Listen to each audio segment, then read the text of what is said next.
Sy is loos, sy is so mooi, ons is nie net geroep om te glo nie, maar om te leef asof God die waarheid is. En God is die waarheid. Hy is die waarheid bo alle waarhede. Malagi 1 praat God deur die profeet Malagi en hy konfronteer die volk oor hulle ontrouheid. Maar God daarenteen het onwankelbare liefde.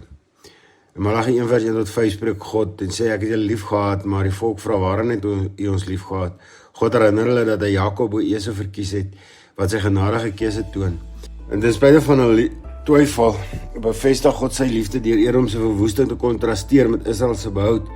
Hierdie gedeelte wys God se getrouheid aan sy kinders, selfs wanneer sy volk ondankbaar is en ook vol sonde is, net soos Edom vol sonde was. God konfronteer die priesters in 6 tot 14 en hy konfronteer die volk daarmee saam, omdat hulle hom oneer aandoen met gebrekkige offers.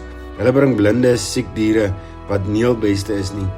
En God vra dan, sou julle gouverneur so geskenk aanvaar? God verdien eer en opregte aanbidding, maar die volk, wat doen hulle? Hulle bring halfhartige diens. Malagi 1 vers 11 sê, dat God se naam groot sal wees onder die nasies, wat sy universele heerskappy toon. Hierdie gedeelte daag ons uit, om aan God ons beste te gee. Malagi 1 roep ons om op God se liefde te vertrou en hom te erken, met opregte toewyding en hom te eer. Gee hom jou beste in alles wat jy doen. Gaan nou en aanbid God met 'n opregte hart.